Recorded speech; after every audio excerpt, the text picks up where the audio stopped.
Mark Tatum, Deputy Commissioner and COO of the National Basketball Association. Thank you so much. It's a pleasure to be here with you all. Dr. Richard Lapchick, thanks for being with us here on R&R on Sports. Thank you for having me. Civil rights icon, Dr. Edwards, how are you today? I'm doing a heck of a lot better than I deserve, I'll tell you that. Sports commentator, Scoop Jackson. Good to be back on with you all. Ian Griffey Jr., how are you today, sir? I'm good. How about you guys? It's R&R on Sports. R&R on Sports.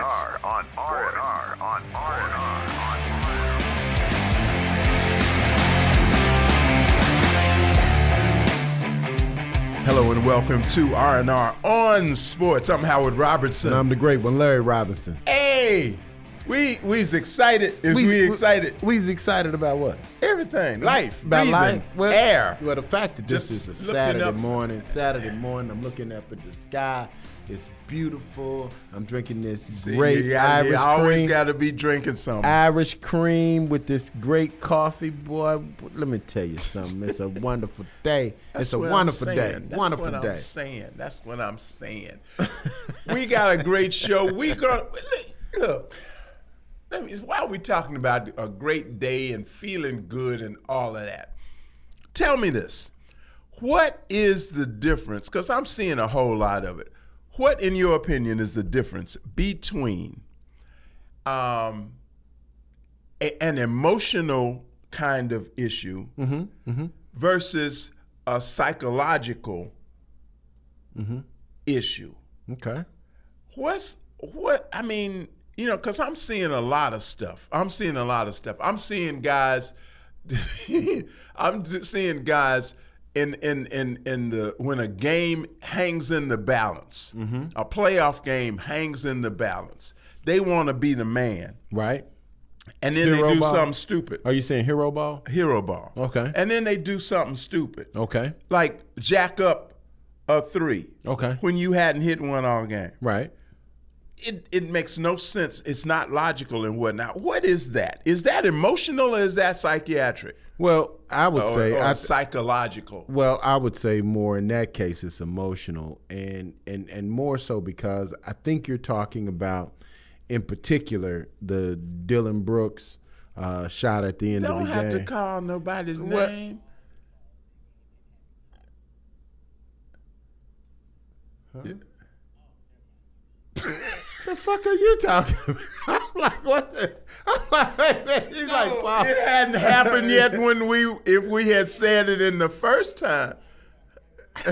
But I don't want. You don't have to call no name. You don't have to call well, let's not out. call no names. Let's call no names. But okay, so when a player in a particular situation, like Dylan Brooks, it was a situation where I think because Ja was out, that I think he needed to try to redeem himself. So let's not put the name in.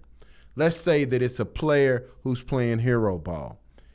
I think in many cases, players have such an elevated and overexpanded confidence, view of themselves, and belief in themselves, that even though they may miss that 20 shots before, they always believe that they can make the next one. Been watching too many movies. You see Kobe. Kobe used to talk about it a lot. I'm gonna go out without a bullet in the gun. Kobe. Who did you say again? Kobe. Kobe. Kobe talked about it. I'm going out without a bullet in the gun. Michael Jordan talked about, I'm going to go out shooting. I'm going to be 0 for 50. I ain't going to be 0 for 5 or 2 for 3. I'm going to be, I'm going to be 0 for 50 if I'm going to go out slinging. But look at who you're saying said this, Larry. Yeah, but these guys, it's like somebody said, I didn't know Michael or Kobe. So I can't say I knew, and he's no right. Michael or Kobe. Right. But now I understand what you're saying, and it's nothing wrong with ambition. It's nothing wrong with endeavoring to be one day a Michael or a Kobe. But ain't you today. But and your team and your the future of your team hangs on in the balance. See, I think we had 2 generations of hero ball, starting with Michael Jordan, and then that transition went to Kobe Bryant. And I think the current ball players are not fans of the game being played the right way. They're fans of the hero ball era. That's when you see all the young players, Devin Booker, you got Ja Morant, you got all of these young players are really fans of Kobe because that's who the big star was with them. If you look at, DeMar DeRozan, all of these guys wear Kobe shoes because they were fans, huge fans of Kobe coming up. Whereas this generation that's coming after them, they're not going to be into hero ball as much because they grew up on LeBron. They grew up on the Golden State Warriors. They grew up on seeing ball movement. That I believe that's why you're going to see a much better brand of ball going forward as that era of Kobe and Michael Jordan, their big shadow over the whole league and the need to play hero ball. I think it'll dissipate. We're going to talk more about that. Emotional or psychological? And I'm crazy. Only here. This way. Well, only here on R&R on Sports. We will be back for more on the Kazuki Network after this. Yo, this your boy Chris Brown. David West of the Golden State Warriors. Hey, this is Dr. J. This is Shaq Adocious. Yo, what's up? This is Ice Cube. And you're listening to a little R&R. R&R on Sports. Blues in the basement. Hello. And the lyrics of the blues songs, like Bobby Rush, can sometimes be a little risque. We just got the music on. Blues. Instrumentals. Loving it. I don't care if you're young or old. Blues in the Basement. Get together, let the good time roll. Part of the Kazukian Network.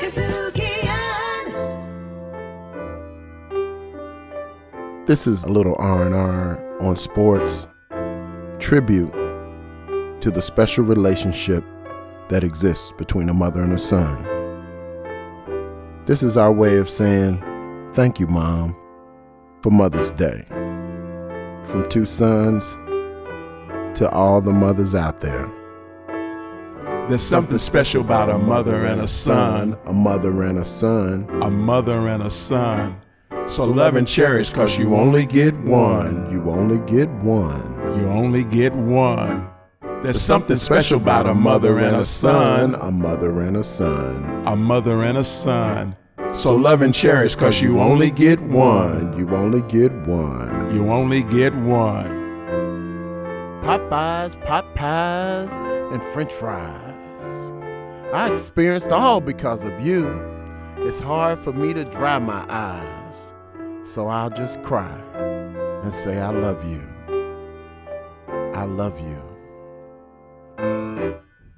You are my first friend, my captain, my thorn in my side. When they define ride or die, you just coined the phrase, I ride till I die. Yeah, till I die. Check that out. There's something special about a mother and a son. A mother and a son. A mother and a son. So love and cherish, cause you only get one. You only get one. You only get one. There's something special about a mother and a son. A mother and a son. A mother and a son. So love and cherish, cause you only get one. You only get one. You only get one. Mom, I think about you all the time. I love you so, so much. You mean the world to me. And I'm sure mothers mean the world to all their sons. So, KD, why don't you tell them how we really feel? You made us believe. You kept us off the street, put clothes on our backs, food on the table. When you didn't eat, you made sure we ate. You went to sleep hungry. You sacrificed for us. You the real MVP.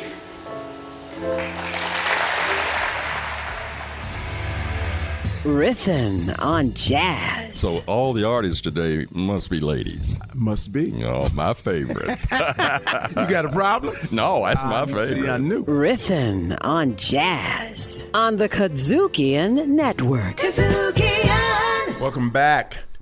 More R&R on Sports. Spouts. So yeah. It's in the game. So I understand what you are saying. However, looking back to my formative years when I was growing up, I grew up playing sports. I grew up playing music.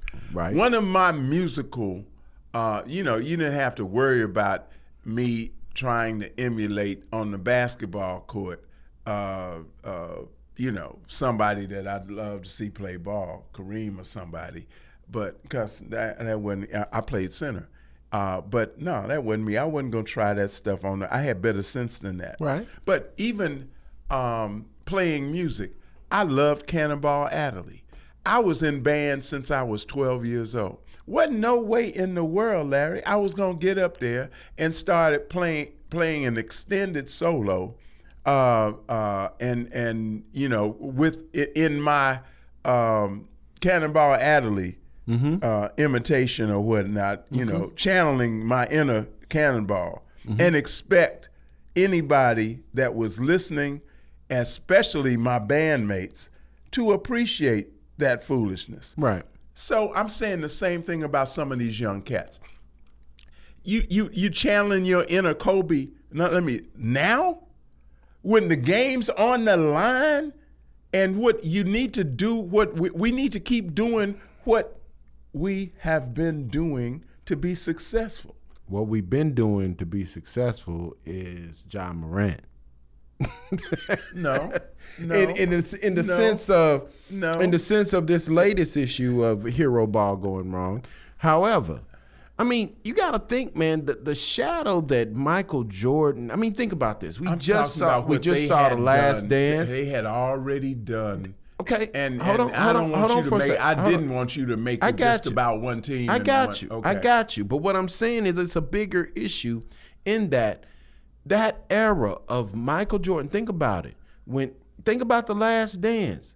He wasn't talking about Scottie Pippen being his partner in crime. He wasn't talking about the team. He was talking about me. And then Kobe even goes and says it. He said, is there an I in team? He said, no, but there's a me. Mm-hmm. So you got players that are so focused on their individual achievements, as well as, of course, the team winning and all that's important, but it's winning through me, which to me is the definition of hero ball.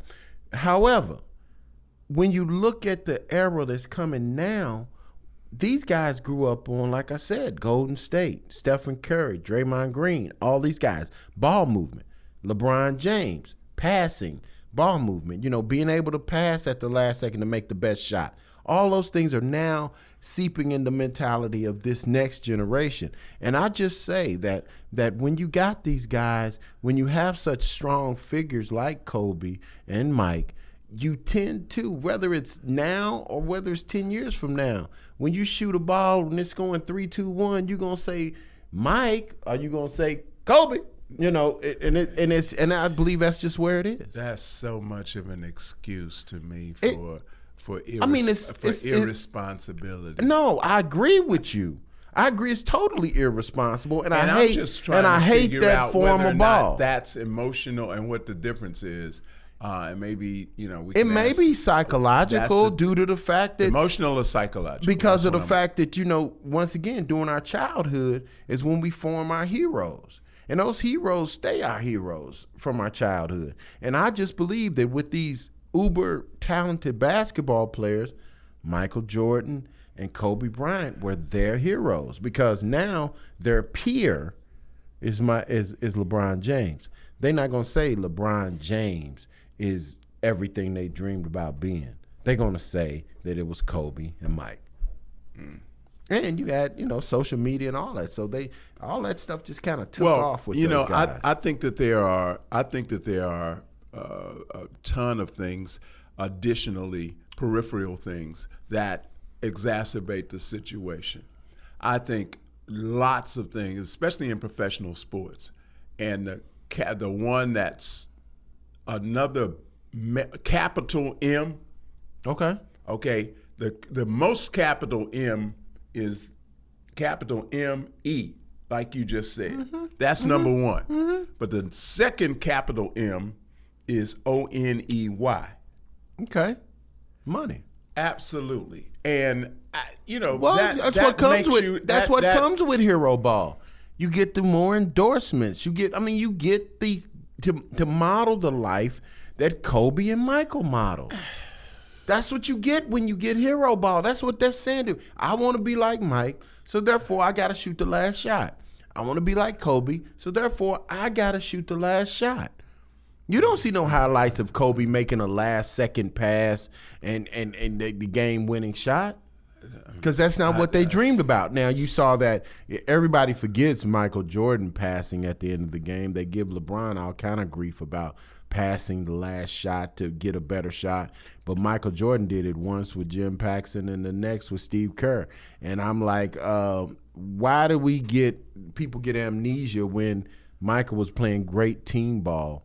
When he came out of a team ball environment at North Carolina. Yeah. So it just really surprises me that people seem to forget that part. I just think that there are so many pressures. I was watching earlier today. I was watching a report on CBS, and it was about this young lady that committed suicide. Miss America, former Miss America, and her mother was on, and she was saying she was a highly functioning depressed. She was highly functioning depressed. Yeah. High functioning, depressed, extremely depressed person, and she took her life ultimately. And it was like so many people were going back and put everything in rewind. Like, what could I have done? Right. What? How could we have known? What and all of that. And I just think there are high functioning folk, particularly in professional sports, that are in need of. Oh, now you got plenty of high-functioning entertainers that are And that dealing too, with yeah. depression, Them too, yeah. dealing with mental illness. yeah. I mean, you got a lot of that stuff. I mean, look at Ron Artest or Meta World Peace or whatever his name is today. I mean, you got an individual who is outspoken.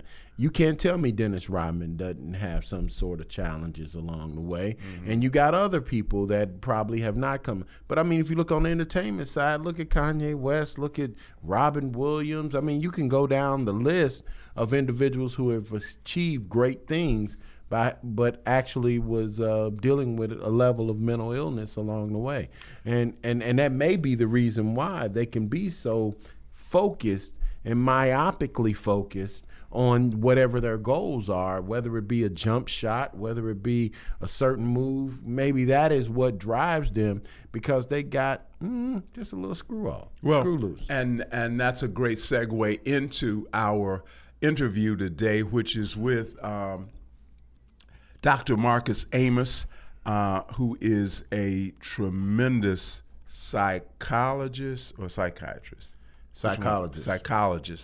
And NBA great Gerald Wilkins. Yes. And that's what we're talking about here on R&R on Sports. Mental health. We are talking about mental health and wellness, and not wellness. Right. All right. Right. Absolutely. So, it's a very, very deep conversation, one that's going to be ongoing here on R&R. And so be with us on the other side of this, Dr. Marcus Amos and Gerald Wilkins. Yeah. Human Speed with Kirk Whalum. Avery Sunshine, I am just overjoyed to spend some time with you. Listen, what you know about pot liquor? You from Memphis, so you know. My favorite part of all of that, I'm like, don't throw that away. Human Speed with Kirk Whalum. Kazookian Blues in the Basement. This is Malvin Massey here with you, along with my girl. Cookie B, baby. Cookie B. What? Good to see you, darling. I love it. We get to do this show every week. Yes, we do. I don't care if you're young or old. Blues in the Basement. Get together, let the good time roll. Part of the Kazookian Network. Kazookian. Welcome back to R&R on Sports. Back. Every time I try to ease it in there, and I cannot make it without you going Smokey Robinson on me. Well, that's how we This how we do it, brother. And it gets worse and worse every week. Every week. We are happy to bring you yet somebody else that you don't hear just every day. I'm talking about NBA great Gerald Wilkins. Welcome, brother. It's been a journey, but welcome to R&R on Sports. Well, I'm happy to be a part of what you guys got going on today. I know you guys need a little break from each other sometimes, so I'm including myself in the middle. Bless your heart. Man, Bless brother, your heart. that brother got Bless perception. your He heart. got the sixth, the Give me seventh some sense, relief. the seventh sense of Oh, perception. my Because I goodness. sure need to get away from your nine. Woo. And it's cheap, man. Do you see this cheap suit this brother wearing, man? Why he wearing cheap suits over here, man? What's wrong with it? It's a Steve Harvey. This jacket Steve got my Harvey name in it. Steve Harvey original. This jacket has my name in it, man. Well, shoot, anybody Man, can take their name in there. Where's man. yours? I got on the Understood. Now, unless your name is Tarjay. Gerald, welcome to R&R, brother. Listen, we know you played NBA, but It's tell all us a good. little bit about the background. Tell us a little bit about the background, the Cliff Notes version. Well, I would say, obviously, growing up in Baltimore, Maryland, Okay. and, having a famous brother, Dominique, and we all grew up in Maryland, and he ended up How going to many North years Carolina. difference? And How many years difference? he's 4 years. But he's like 4 years. almost 5 years. Okay. It's almost 5 years, yeah. And so being able to kind of follow in his footsteps growing up and doing all that. But for the most part, grew up in North Carolina, ended up leaving Baltimore and going down to North Carolina. I was born in North Carolina. We went to Baltimore and then back to North Carolina. I always thought y'all were Southern guys. Yeah, I never thought. I never knew anything about the Baltimore side of you all's upbringing. Yeah, for sure. Now, following behind Dominic, did that add a level of pressure to you that became at times unbearable? Not for me, because I always had my little own cockiness about myself, and felt like that if there was ever going to be a time that I was going to play professional ball, college ball, high school, I was always going to compete, and being around him all them years, I've had two other brothers and we used to compete every day. Okay. And growing up in Baltimore was one of them things where, it was rough and tough, so I got that upbringing, so, for me, it was just a matter of, staying my course. And I was a middle child of 8.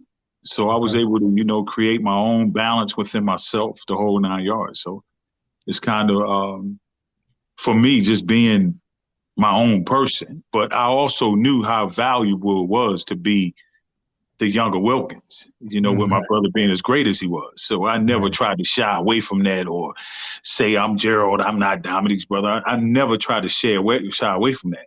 And once I got in the pros, I even took number 21 because he was 21. Oh, okay. Okay. So it worked out well, and I also had a son who also went on to play. And it was tougher for him because my son Damian Wilkins, he was the number 1 player in the nation coming out of high school. Okay. And that was the last year you can turn pro out of high school. But he wanted to go to the one and done deal, which I felt he should go pro. But he had a tough time following our steps. Okay. But he still ended up playing 10 years NBA. Is that right? Right. Yes, sir. Wonderful. What was it that you got aside from the obvious, moving from Carolina to Baltimore, that had, how old were you when you moved a there? day old. So you're a Baltimore kid. Okay. Right. My mother had 8 kids and I was in the middle. So when I was born, the day after, she jumped ship and it took us all to Baltimore. Oh, wow. Okay. So you don't really know days growing up in the Carolinas, right? Well, I do know a year and a half of it because we went back to North Carolina because that's where Dominique was playing high school ball. My mother was very intuitive. She was very intuitive back then. And it wasn't like AAU. Everybody knew you were number one. She always just felt that my brother had talent. And he had to be at a better school. And they went 72-1. So, in the 3 years. So my brother was in high school. Wow. 72-1, the Pan Pack. And my brother was obviously one of the top players of all time, and was a first team All-American coming out of high school as well. Okay. Well, amazing. This is about you. And I want to know, what was Gerald Wilkins' top high school game? Man, my top high school game. I really can't even give you a real top high school game because when I was in high school, I never really went at it like that. I was like, really? Yeah, I mean, I might have had a 26. I can remember having a 26, 27-point game, 28-point game, but I really wasn't. Well, when did it click? When did it click that I can play in the league? I mean, it clicked for me. It clicked for me because because here's the thing: I didn't even get recruited. I didn't even get recruited out of high school. Oh, you did? I didn't get recruited out of high school. I ended up going to Mobley Junior College in Missouri. Right. And also, that's what Mitch Richmond went as well. Oh, wow. After I did. But for the most part, it was me just, growing 4 inches once I left high school. Mm-hmm. Right. We were 38-3 at that Joe Junior College, and we had 2 guys on the team, Mexicans, who couldn't even speak English. Oh, wow. We was playing international ball already. Right. We had an international game going already for Mexico, but it was so. And then I just ended up just staying with basketball. Left my first year and went to Chattanooga, and ended up playing on a really good team in Chattanooga. And we were growing at the time, and a couple of good players, and man, I just got better and better. And then obviously, with my brother being in the league, everybody started saying, well, who is this Gerald at Chattanooga? Right. I never, even all the way up until my senior year, I never thought about being a pro. Wow. And ended up getting drafted the 49th pick behind Patrick Ewing. And Patrick Ewing was the number 1 pick that year to New York. And I get picked to go to New York, and that was New York's 2nd pick. And Patrick Ewing was the number 1 pick. So, it was just became something that I was able to just take off. I had a pro game. If I had to give you my best game, to be honest with you, I would go all the way back to my 6th grade, when I was in 6th grade. I scored 58. I scored 58 points in just a pickup game. 58. You was gunning, bro. You was gunning. I was balling. And that was when I did a little bit of everything. I was in the zone. I was always fast. I could always run. I was always in one of the top conditioned kids, and it kind of impacted me in the pros as well. You're listening to Gerald Wilkins on R&R on Sports. Tell us how it was to be on that Knicks team when you were there with Patrick, and in the center of the universe being Madison Square Garden and Manhattan and New York City. What was that like for young boys such as yourself? You'll love this story. First of all, let's back up on the money, because it was only $75,000 a year my first year. Really? Okay, so so it really wasn't about the money. Okay. But I go to the draft. And at the time, it was really all about my brother. Even my family, my sisters and my brothers, they never watched me play. My mother never saw me play. My brother Dominique never saw me play in college or high school. So how's that even possible? That's my point. How's that possible? He may have saw me play a quarter. Okay. So unpack that a little bit, Gerald. Give us a little bit of the reason why they would never see you play.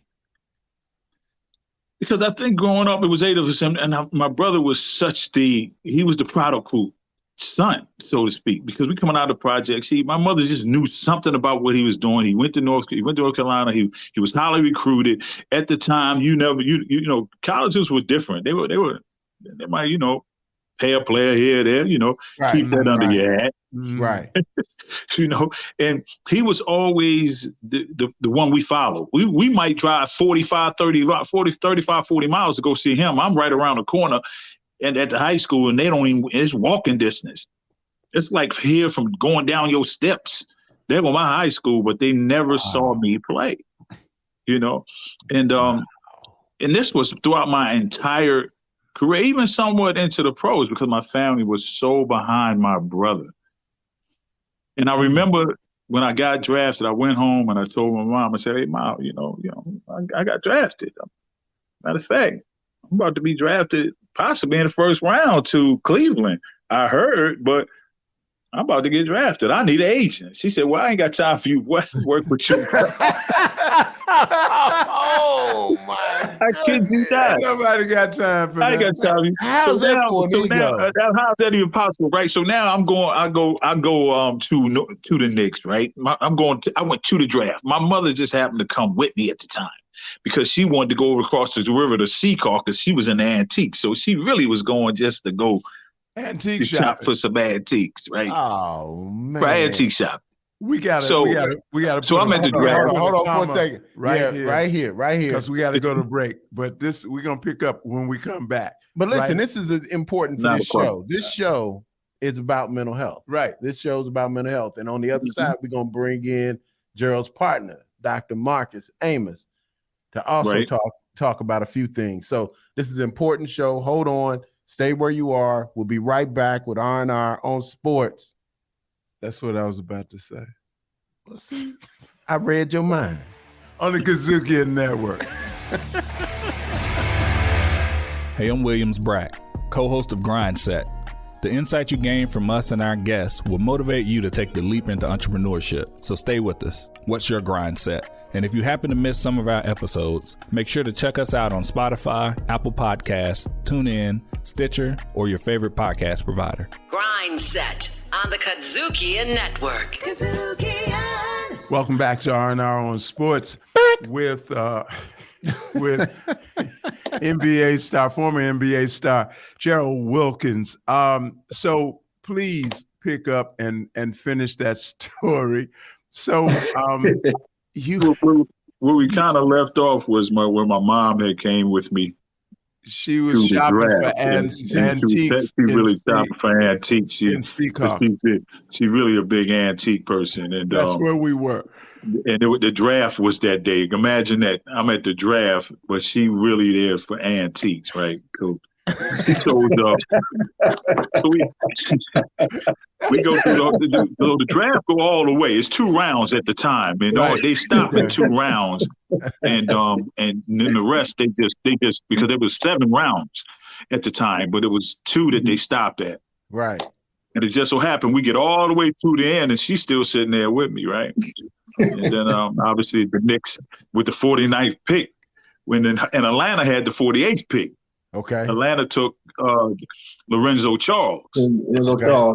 Which I'm thinking they're gonna take me, but anyway, the Knicks took me at the 49th pick, and I jump up and say, "Yeah, I got drafted." Uh-huh. So my mother looks at me and said, "Well, I didn't even know you were that good."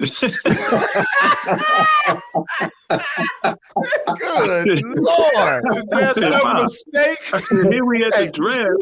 Did they really call him? And I get drafted. You didn't know I was that good. Hey, man, Gerald needs some hugs, Doc. Doc, listen. We have Dr. Marcus Amos joining us. But, man, Gerald, I mean, brother, you need some hugs, man. I'm serious. Your mama didn't nurture you, man. Well, the next time we have one of the family dinners, then I'll make sure I comfort him. I'm good with it though, because like I said, I grew up kind of being that odd man. You know how they said the dark horse or the shadow, the black sheep, so to speak. Okay. And because my brother was just so relevant in our lives, even up until this point. But did it cause any kind of, and I don't know that this is a medical term, complex or any kind of younger brother? I have a younger brother. I know what, and he knows what it's like to be compared. There's 7 years difference in our ages. And my parents did something their parents shouldn't typically do, and that's compare, Howard Jr. this and Howard Jr. that. And I know he got sick of that. So I'm saying, did you feel as the young folks say, some kind of way as a result of being Dominique's little brother and not as highly regarded, if you will? Well, because for me, I never really focused on being the pro, which it was focusing on him. He knew about that pro and who he came out with at the time, being in North Carolina with Michael, and that was when Michael Jordan, James Worthy, and all them was coming out. So I never really focused on it. It never really dawned on me. So it really just happened. But there was moments and times where I felt, okay, I might be a little abandoned here, but because of my confidence, because I always was a confident kid, and I felt like, and the best thing that happened was I got drafted by the Knicks. It could have been anywhere else, but getting drafted by the Knicks with Patrick Ewing being the number one pick, it kind of threw me out. It kind of erased all that. I became the guy to watch because I was in New York. It was Patrick Ewing. We was on every night. Right. And Pat and I started. We were both rookies starting. And I ended up, having a great rookie year. So and here's the thing, like I said, I took number 21. It probably was the best move that I made because it made me even more relevant right away because I got 21 Wilkins on my back. He got 21 Wilkins on his back, and we both rose. And my brother was the human highlight. And I had that same athleticism. So when he making a highlight, and most people don't know this, but there was a video just came out, YouTuber, about back in February, that my brother and I were the all-time greatest scoring combination brothers in the history of the league by far. Between us, we averaged 57 points a game every time we played each other. Wow. And at one point, we had 78 points in a game and 77 in a game. Wow. The best brother duo in the history of the league by far. Just so it's like, and the one thing he couldn't do was stop Jordan. At least I became the Jordan star. Well, listen, the work you guys are doing now in your second life, the work you guys are doing, you've partnered up with Dr. Marcus Amos.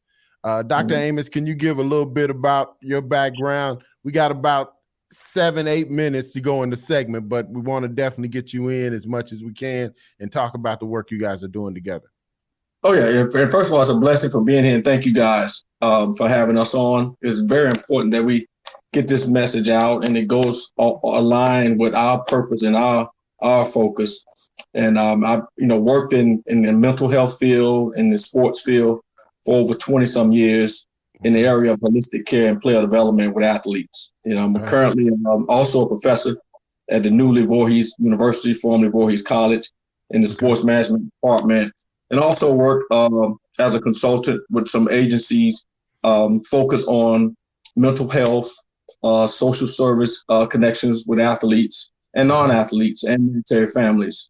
And so, funny story, me and Gerald, we actually had this conversation in his sister's kitchen during her birthday. We had a birthday dinner. Right. We started having a conversation about, some of the things that we were doing and, how could we, leverage this message more, not just with professional athletes, but with athletes, period, and coaches, because of a lot of concerns we had with mental wellness. What's unique about athletes and coaches that make them a ideal segment that you guys kind of have encompassed or are targeted? It's unique because they both need support, and because it's kind of we understand the need and the structural need and holistic care for athletes, but it's a partnership. Both parties have to be stable, and we look at it from a one-side standpoint. And so, when you say holistic, can you break down holistic a little bit, just for the listeners? What does holistic mean? Yeah, holistic care means caring for a person from all different avenues, not just from their physical standpoint, from the emotional and mental standpoint. There's so many different layers to a person. I can be okay financially. I can be okay as far as with my family structure, but I might not be okay from a mental conditioning standpoint, and I might not be okay from an employment standpoint. And so there's so many different layers to athletes and coaches who are the caregivers and the stakeholders. And so that's kind of our approach. And I know Gerald can add on to that. We're coming at it from a clinical and educational standpoint, and Gerald as the real life testimony standpoint. So Absolutely. Gerald, Go ahead. No, go ahead, Gerald. Well, I can just piggyback on what Marcus said there. I mean, mental health is a worldwide thing right now. We're living in a world where competition is through the roof in every way, shape, or form. People are required to perform at every level that you can. Even at younger ages, when they're putting so much pressure on younger athletes, the mentality is to win at all costs. You know, it's like 50 Cent would say, I'm going to get rich or die trying. Right. Mm-hmm. And a lot of them don't get rich. They end up depressed. They end up not feeling good about themselves. They end up with coaches on their back. They end up having to chase rings that sometimes are impossible to get. Even some of the greatest don't even get there. So it's a lot of things that go on not only within the sport, but also outside of the sport. You know, I was currently myself, you know, right after I finished playing, you know, was diagnosed with chemically induced bipolar. So I'm a product of it. So I understand it. I know where the mind came because I was under such stress from being in an environment of being on time, having to do this, 5 or 6 coaches, trades, all type of things that go down, you know, losing your ability to concentrate once you're done because you're so focused on being the best you can be. I always say the biggest thing that has happened in all of this that we talk about is competition. Competition has really caused a major stress factor, as well as all the other things that go on out there. But competition in business, competition on the floor, competition in the classroom, competition at home, 8 kids, competition. Right. You know, right. So, and we as males, we're constantly in competitive mode. And a lot of times we fake that we're okay. And we know that we're not. You know, so, and we depend on, like you even said earlier, Gerald, you need a hug. Yes, sometimes you do need that hug. You do need that support. And mental health is overlooked because you don't have a fever. It's not a hurt ankle. You didn't dislocate your knee. But something is going on mentally within inside you, and you need to get it out. And nobody know how to diagnose it. But hold on, Gerald. Now you know and I know. Back in the day when we was balling, and if we said, Coach, I need to take a mental health break, or I need to take a beat. Man, we would have got laughed out of the gym, so on and so forth. How do we deal with the whole thing about sports as being competition? How do we deal with that while still being able to look at a person? Because today we still look at Kobe Bryant, Michael Jordan, that hyper-focused, hyper-competitive individual as being the quote-unquote ideal athlete. Whereas if you are not of that ilk, you're looked at as not someone that has that killer instinct and all those things. Here's the thing about it, and I think Marcus can definitely piggyback on this point, is that, you know, greatness is not something that's easy to achieve. You know, my wife, as I just got recently married, said, "Don't let my good get in the way of my greatness." You see what I'm saying? Right. So, but at the same time, to go from good to great requires a whole lot of different mentality. It requires some arrogance. It requires some focus that's way beyond sometimes your limitations. But when does it get to be too much? When did it get to be too much? And sometimes you're forced. And then let's say it's a financial thing where you're playing really for the money. And you got to take care. You got to realize a lot of the athletes that come into the NBA, they coming from humble beginnings, very humble beginnings. They coming from these neighborhoods. They're not getting the education as quick as they're getting the skill. They're not getting the understanding of how things work. So it can play a major role. Your body can only take but so much. I wasn't born to play basketball, as people try to say, just because Michael Jordan's the greatest ever. It wasn't like he was born to do that. That requires work. But you got to remember, Michael Jordan retired from the league because of what happened with his father, the things he was going through. The greatest ever had to take 2 years off, bro. That's right. You know what I'm saying? Because that's how much pressure that was put on him. So here's the good news. As long as you can understand that you got other people that you can actually look in them in the eyes and say, I need help, and they're willing to be there for you in private, in secrecy, and all those things, which as the day is hard to be, then those are the guys who are making it. Those are the guys who are lasting. And then you got fathers who are, can't see their children.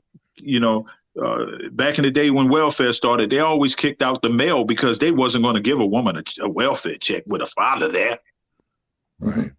So a lot of things is innate, and it's just come upon us in so many different ways. And then you throw in the pandemic and all the things that's going on. It is a major, major problem out there right now. And you have to be able to understand your medications. You got to understand what's going on in your stomach. Because a lot of times there's a stomach-brain connection. What you putting in your body can cause those problems. What you're not doing. So and I'm pretty adept on all of that. As well as I'm a basketball player, I'm pretty adept on everything that goes along with it.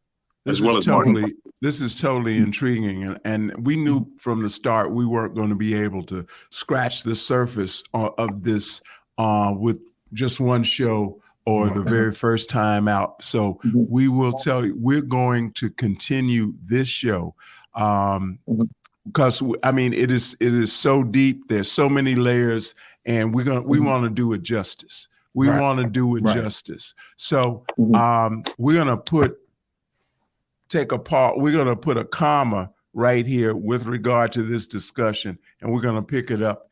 Well, hold on. I would like to get Dr. Amos to say, just one quick thing, because we got to do this again, as you said. All right. But Dr. Amos, when would an athlete know? I mean, I have a young man who's really driving, training, trying to get ready for college ball.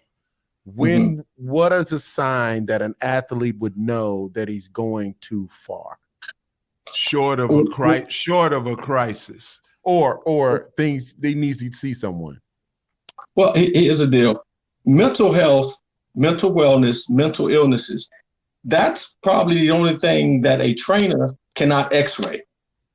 So we never know. The good thing about it is having those individuals around you who notice changes in you, and that's a lot of times where players and individuals and non-athletes, they fall into those deep depressive episodes, stress, anxiety kick in, is because sometimes they don't have the right individual around them that can recognize when they're not following their normal pattern. So the support is there. And because it's hard to know, because when you're working on a goal and your ultimate goal is to be the best, when you're having these problems, you look at it as just obstacles. These are some things that I just have to go through. But sometimes some people that are next to you can say, hey, something's wrong. You need to talk about this. So it's having that support network, because sometimes that athlete will not know. Okay. Now, real quickly, where can a person find you or find your alliance here? You can find me on, you can go to a Full Circle, and that's Full Circle Confidential. You can Google that and you can find my information there, my contact information. I also can give you my contact information. You can also locate me on our Voorhees University website, and my contact. A lot of people contact me through that. Okay.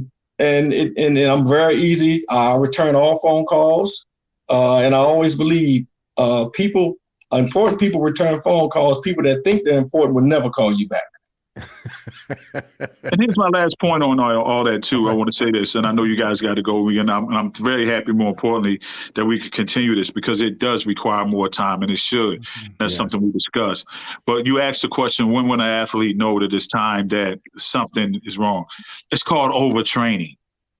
When you overtrain, that's when it hits you the most.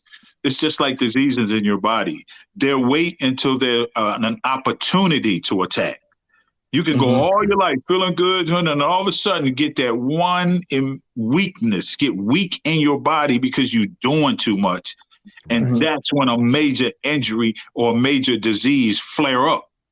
So you got to be very, very careful not to overdo it, overtrain, feeling like you got to train every single day. You wouldn't believe how much rest and time to just get off your cell phone, get off your social media, get away from the gym and just sit down a while and let your body regroup. Because let's just be real. You wasn't born to do this.